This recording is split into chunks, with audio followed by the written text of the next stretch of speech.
All right, Corey Sparkers here for Slap News. Dakota McGregor joins me. This is your debut edition on Slap. How's everything going, my man? Unreal. The last 12 hours have been amazing, honestly. Awesome. Let's get into it. I want to know, man, what enticed you from the very beginning to get into Power Slap? Honestly, I've loved combat sports for the past, I don't know, honestly, probably 10 years. But I've I've had a heavy bag, kind of just trained on my own for years at a time, but really focused on like trying to actually get real training, go to a gym and stuff like that. In the last year, I've really tried to take it serious. I was gonna compete in amateur MMA and stuff like that by the end of this year. So, but I had applied to Power Slap a couple times, and luckily they finally got around to doing my weight class. I got in, so I'm pretty excited. That's awesome, man. Let's talk about growing up on the east coast of Canada. You're from PEI. Yeah, Talk about that upbringing and what was it like? the community here is amazing. I couldn't say any better of things about it, honestly. Sorry, my wording's not the best, but it's a beautiful little island. Yeah, yeah. I don't know. I I love the island and I love being here and I love people, but I guess we'll say my upbringing here was hard. I guess to say, yeah. Put it lightly. Gotcha. Did you play any like extracurricular sports at all? Anything outside of, basic, PE in school? And definitely soccer, uh, you know, rugby. What else? Hockey. You know, Awesome. Were you a scrapper in hockey at all? I was a scrapper on the streets, more or less. Okay. Yeah, How old are you now? I'm 27. 27. Okay. So are you still scrapping on the streets, or is No, that kind of gone out of you now? I get paid for that now. Awesome, awesome. So obviously scrapped on the streets probably gave you a bit of confidence to be able to apply for Power Slap. Um, you know, do you feel like the sport was made for you or you were made for it? Because you talked about kind of going into MMA. You seem to kind of pivot now to go Yeah, into Power Slap. So talk to me a little bit about that. it's a very good question. Honestly, I feel like a bit of both. I feel like I was made for it and it was made for me because in my initial interview with Power Slap, I kind of brought up the fact that I don't think I'll ever make it to the UFC, mostly for the fact that people my age have had 10 years of training, right? Like, Mhm. I just, it, to me, it didn't really seem realistic, but, I'm at home here. Absolutely. Talk to me about your family life. What's that like? Um, I'll go into a bit of past, into my past, I guess. Me and my sister, I had a sister. Um, Me and her moved in with my grandparents when I was 7 and she was 9. My father passed away, and my mother kind of moved away. So we Sorry moved to in hear with that. sorry. We moved in with my grandparents, and they raised us.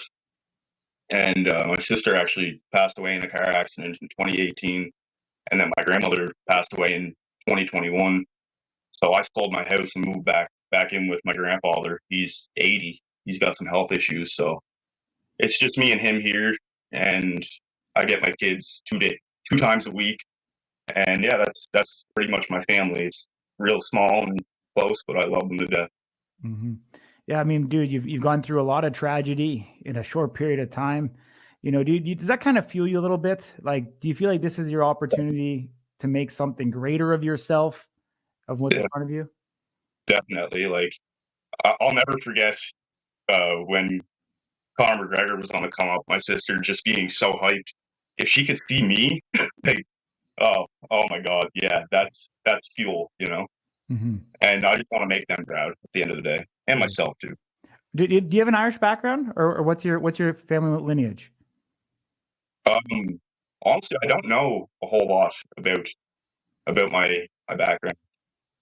To be honest, yeah, Okay. I yeah my yeah Yeah, I mean, a lot of people don't know. I mean, obviously, Eastern Canada, not the most, well known in the United States or international for that matter.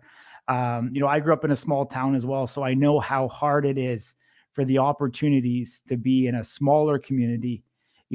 Leaving the comfort of your hometown, traveling to Vegas. Like, was that a scary proposition for you?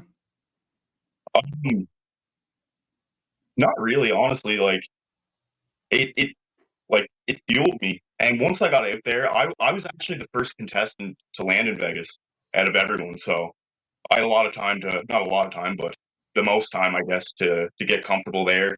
Once I started meeting people too, it felt like I knew them my whole life. Like I got so comfortable. It was awesome. No, that's great to hear.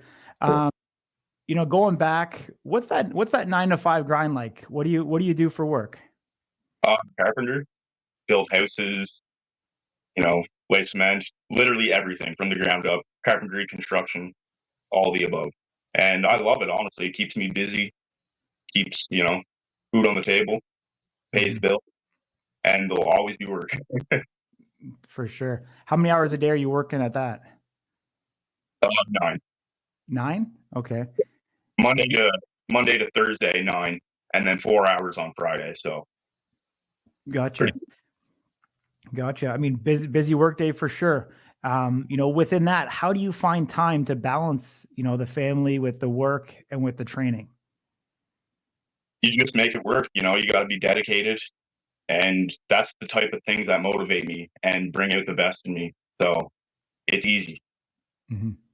Well, like, what type of training are you doing now? I mean, obviously, you probably didn't know a lot of the technique and the finer details until you're able to get with your coach and stuff like that. But now that you've been there, you've gone through the experience. What are you doing day to day to prepare yourself to be a professional athlete?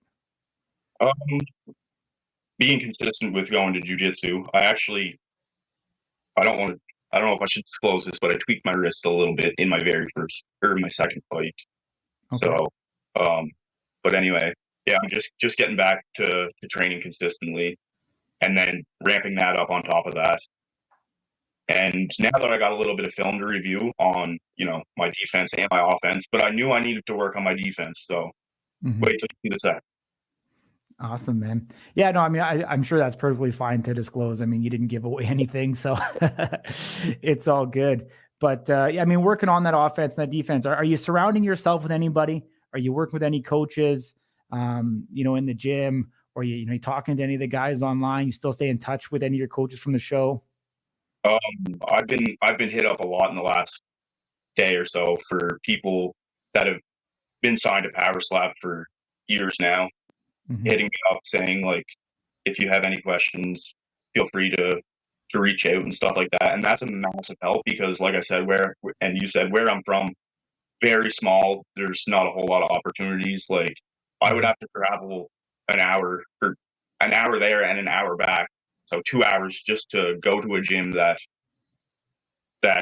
would provide solely focused on me, I guess. And I just don't really have the time for that. But luckily, the gym I do train at in Surrey, um, my coach, he doesn't favor me, but like he does hold pads and stuff like that for me because he knows where I was heading and stuff like that. So I'm beyond grateful for him. Yeah, amazing, man.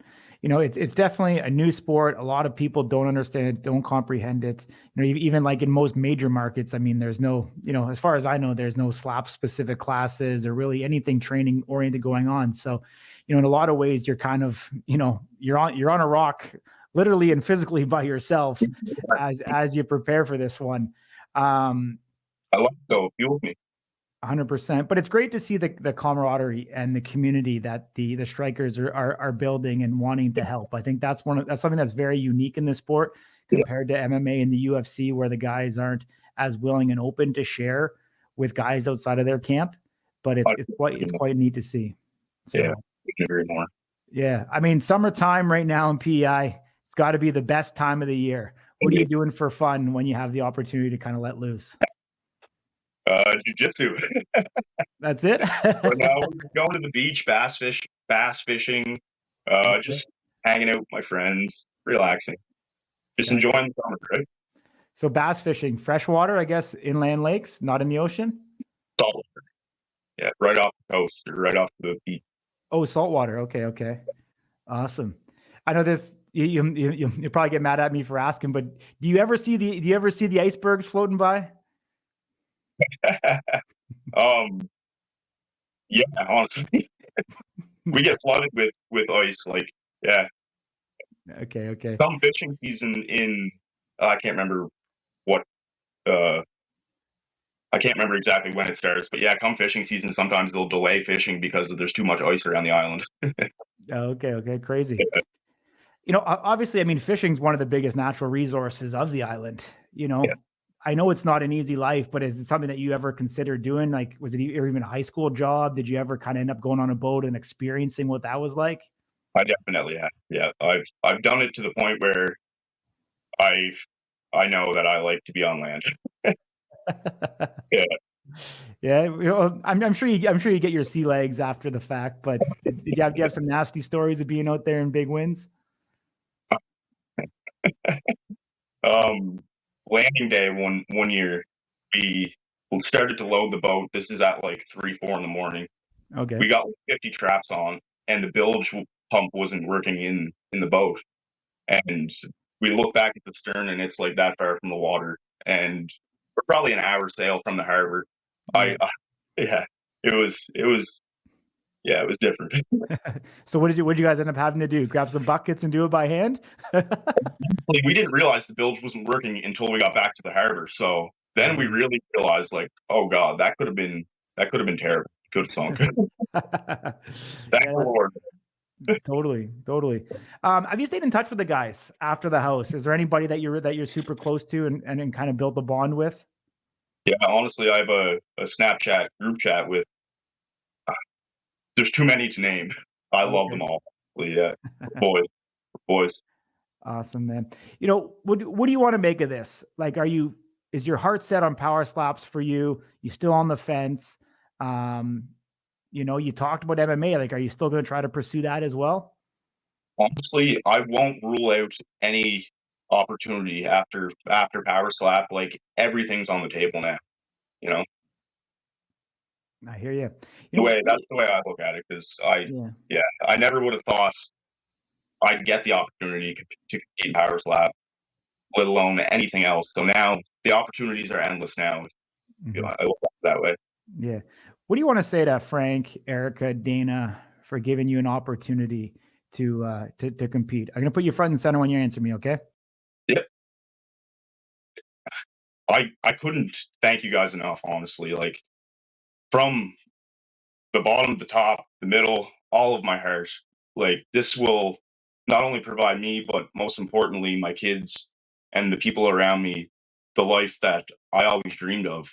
And it means the world to me. And yeah, it's amazing. Like, thank you so much. Thank you. Awesome, Dakota. I appreciate you joining me. One Hey, last one for you. What's your yep, social handle so people can follow you along in your journey? Dakota dot McGregor, DAKOTA.MCGREGOR. That's it. That's Instagram. Follow me on Facebook, Dakota McGregor. Uh, Threads. Yeah, that's it. Awesome, my man. Appreciate you joining me. Much Hey, love. You have a home here at Slap News anytime. brother. Take care.